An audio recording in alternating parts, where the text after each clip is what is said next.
আরেক মৌলানা আমি শুনেছি বলেছে কিতাবের মধ্যে লিখে দিয়েছে, কিতাবের নামটা হলো ইয়া নবী সালাম আলাইকা। ও কিতাব কেন লেখছে যে ইয়া নবী সালাম আলাইকা বললে নবীর সাথে বেয়াদবি হয়ে যায়।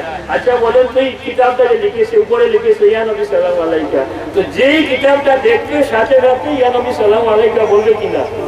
হ্যাঁ, তাহলে যেই হাতে নিবে সাথে সাথে বলবে ইয়া নবী সালাম আলাইকা, তাহলে ওই তুমি বলতেছো ইয়া নবী সালাম আলাইকা বললে নবীর সাথে বেয়াদবি হয়ে যায়। আমরা বলতেছি এটা বেয়াদবি হয় না, তুমি বলতেছো বেয়াদবি হয়ে যায় ইয়া নবী সালাম আলাইকা বললে, তাহলে ওই মানুষটা থেকে যে তুমি নবীর সাথে বেয়াদবি তুমি করাইছো, বেয়াদবি শিক্ষা দিতেছো কিনা, তাহলে তুমি হলে বড় বেয়াদব।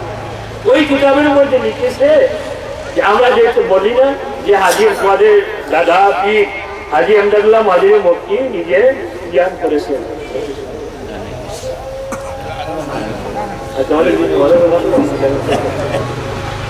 এখন আল্লাহ হবে। আল্লাহ সম্মানিত উপস্থিতি, আজ করবো যে আপনারা যারা প্যান্ডেলের বাহিরে যারা দাঁড়ানো আছে আপনারা মেহরবানি করে আপনারা সবাই ভিতরে চলে আসবেন।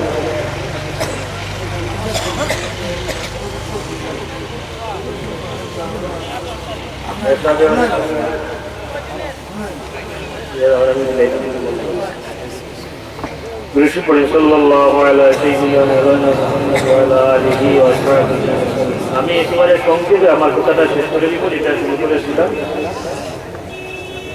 যে তারা বলে থাকে যে ইয়া নবী সালাম আলাইকা বললে নবীর সাথে বেয়াদবি হয়, অথবা দুইটা জিনিস, কেউ বলে ওইটা বেয়াদবি হয়ে যায়, নবীর সম্মানের হানি করানো হয়, নবীকে ছোট করা হয়। আরেকটা বলে থাকে ইয়া নবী ইয়া রাসূল বললে শিরক হয়ে যায়। তো যদি নবীর শানে এমন কোন শব্দ কি ব্যবহার করে যেটা নবীর শানে একটুও হানি ঘটায়, তাহলে ওই ব্যক্তি ইমানদার নয়। আমি ওই সমস্ত ব্যক্তিদেরকে আমি তাদের কাছে প্রশ্ন রাখি, তাদের উপরে আমি কথা বলতে চাই যারা বলে ইয়া নবী সালাম আলাইকা বললে বেয়াদবি হয় নবীর শানে, অথবা ইয়া নবী সালাম আলাইকা বললে শিরক হয়ে যায়। আমি বলবো তুমি তোমার বাপ অথবা তোমার দাদার জন্য দোয়া করাটাও জায়েজ নয়। বলেন সুবহানাল্লাহ। কেন? তোমার বাবা অথবা তোমার দাদা ইয়া নবী সালাম আলাইকা বলে গেছে, আর তুমি বলতেছো এখন ইয়া নবী সালাম আলাইকা বললে নবীর সাথে বেয়াদবি হয়ে যায়। নবীর সাথে বেয়াদবি করলে ঈমান থাকে না। নবীকে যদি ইয়া নবী সালাম আলাইকা বললে শিরক হয়ে যায়, তাহলে সে মুশরিক হয়ে গেল। আর কোন বেঈমানের জন্য, কোন মুশরিকের জন্য দোয়া করা যায় নয়। যদি তার জন্য তুমি দোয়া করো তাহলে তুমি কোরআন বিরোধী কাজ করলে, আর যদি তুমি কোরআন বিরোধী কাজ করো তাহলে তুমিও মুসলমান নয়। আমি বলতেছিলাম হাজী আমদাদুল্লাহ মুহাজিরে মক্কি রহমতুল্লাহ আলাইহি বলেছেন যে আমি মিলাদে কিয়াম করি লুৎফ ও লজ্জত পাই। ওই মলাবে বলতেছে হাজী আমদাদুল্লাহ মুহাজিরে মক্কি তো উনি শুধু বলেছেন যে আমি মজা পাই, ইতমিনান পাই, শান্তি পাই, কিন্তু সওয়াব পান না। এটা তো বলেন নাই যে আমি কিয়াম করলে সওয়াব পাই, এইটা তো হাজী আমদাদুল্লাহ মনে করতেন না। আমি বলবো হাদিস শরীফের মধ্যে এসেছে হুজুর আকরাম সাল্লাল্লাহু আলাইহি ওয়াসাল্লামকে জিজ্ঞাসা করা হয়েছে ইয়া রাসূলুল্লাহ আমার ভিতরে ঈমান আছে কিনা, তার মাপকাঠি কি? হুজুর আকরাম সাল্লাল্লাহু আলাইহি ওয়াসাল্লাম বলেছেন ইযা সাররাতকা হাসানাতুকা ওয়া সাআতুকা সাইয়্যাতুকা ফাআনতা মুমিন। যখন তুমি কোনো নেকির কাজ করলে তোমার মনে খুশি আসবে, বুড়া কাজ করলে, মন্দ কাজ করলে যদি মনে কষ্ট হয় ফাআনতা মুমিন, তাহলে তুমি মুমিন। এখন যদি তুমি বলো হাজী আমদাদুল্লাহ মুহাজিরে মক্কি বেদাত করেছেন, তাহলে তুমি ফতোয়া দাও হাজী আমদাদুল্লাহ মুহাজিরে মক্কি কি মুমিন ছিলেন? যদি উনি বেদাতের কাম করে মনে শান্তি পান, মজা পান, তাহলে তোমার প্রথমত হাজী ইমদাদুল্লাহ মুহাজির মক্কি মুমিন নন। আমরা বলি না, আমরা হাজী ইমদাদুল্লাহ মুহাজির মক্কি রহমতুল্লাহ আলাইহিকে ওলি আল্লাহ মনে করি, উনি সঠিক রাস্তার উপরে চলেছেন।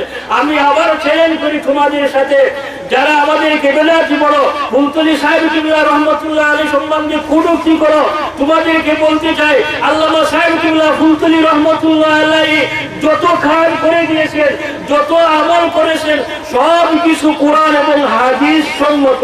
বলে সুবহানাল্লাহ।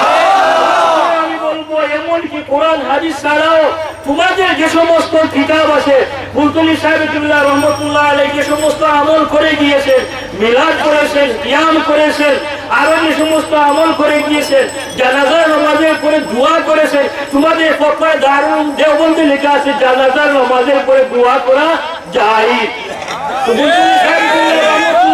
যে সমস্ত আমল করে গিয়েছে কুরআন হাদিস ছাড়াও তোমাদের বুজুর্গ যারা যে সমস্ত কিতাব লিখে গিয়েছেন, ফুলতলি সাহেবুল্লাহ রহমতুল্লাহ আলাইহি আমল ওই তোমাদের বুজুর্গদের কিতাবের মধ্যেও আছে এইগুলা।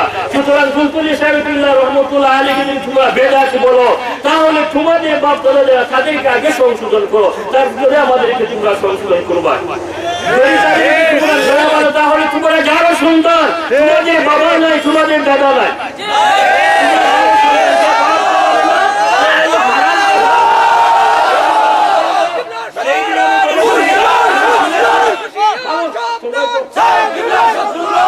সেদিন আমি শুনেছি এতিমগঞ্জের আগে খুব মোল্লা বলেছে, ওই শব্দটা মুখে আনতে ভয় লাগে। আপনারা বলেন তো, কোন মোল্লা সাহেবকে যদি বলা হয় ও মোল্লা সাহেব সালাম এলাম, তাহলে মোল্লা সাহেবকে সম্মান দেওয়া হবে, সম্মান করা হবে। যদি ওই শব্দটা কেউ নবীর শানে কেউ ব্যবহার করলে তাহলে তার ঈমান থাকবে। যে এই শব্দটা নবীর শানে ব্যবহার করেছে সে সবচেয়ে বড় বেয়াদব, সুতরাং সে ঈমানদার নয়, ওই মোল্লার পিছনে নামাজ হবে না। ফুলতলি সাহেবুল্লাহ রহমতুল্লাহ আলাইহি যে সমস্ত আমল করে দিয়েছেন, এমন একটা আমল নিয়ে আসো। আমি যদি তোমাদের বুজুর্গদের কিতাবে না দেখাইতে পারি, তাহলে আমি কথা বলা বন্ধ করে দিব। ইনশাআল্লাহ তোমাদের কিতাব বা বুজুর্গদের কিতাব আমাদের কাছে আছে, আমরা দেখাই দিতে পারবো। ফুলতলি সাহেবুল্লাহ রহমতুল্লাহ আলাইহি যে সমস্ত কাজ করে গিয়েছেন, সেই তোমাদের বেটা কি তোমাদের যাদের যারা কিতাব লিখে গিয়েছে মধ্যে মুসলিম নাকি ফুলতলি সাহেবুল্লাহ রহমতুল্লাহ আলাইহিকে মাফ করে দিয়েছে। বেয়াদব কোথায়, তোর বাপের ঠিক নাই, আর তুই এখানে এসে কথা বলবে ভাড়াটিয়া মুল্লায় আসলাম কতবাদে। যাক আল্লাহ পাক রব্বুল আলামিন আমাদের সবাইকে সহি রাস্তায় সহি আপনাদের উপরে থাকার তৌফিক দিন। আমাদের সলবে সালেহ ফুলতলি সাহেবুল্লাহ রহমতুল্লাহ আলাইহি যে মতে যে পথে চলে গিয়েছেন, আমরা মনে করি সঠিক রাস্তায় ছিলেন। এই জন্য আমরা আল্লাহর কাছে দোয়া করি, আল্লাহ আমাদের সাহেবুল্লাহ রহমতুল্লাহ আলাইহি যে রাস্তায় যে মতে যে পথে চলে গিয়েছিলেন, ওই পথের উপরে আমাদেরকে মরণ পর্যন্ত রাখিও। এবং আমাদের সাহেবুল্লাহ রহমতুল্লাহ আলাইহিকে আল্লাহ তুমি দরজায় আলা দান করো, এবং আমাদের মুর্দা মা বাপ যারা আছেন সবাইকে মাফ করে দাও। আল্লাহ যারা মেহনত পরিশ্রম করে এই মাহফিলের আয়োজন করেছেন, আল্লাহ তাদের পরিশ্রমকে কবুল করো।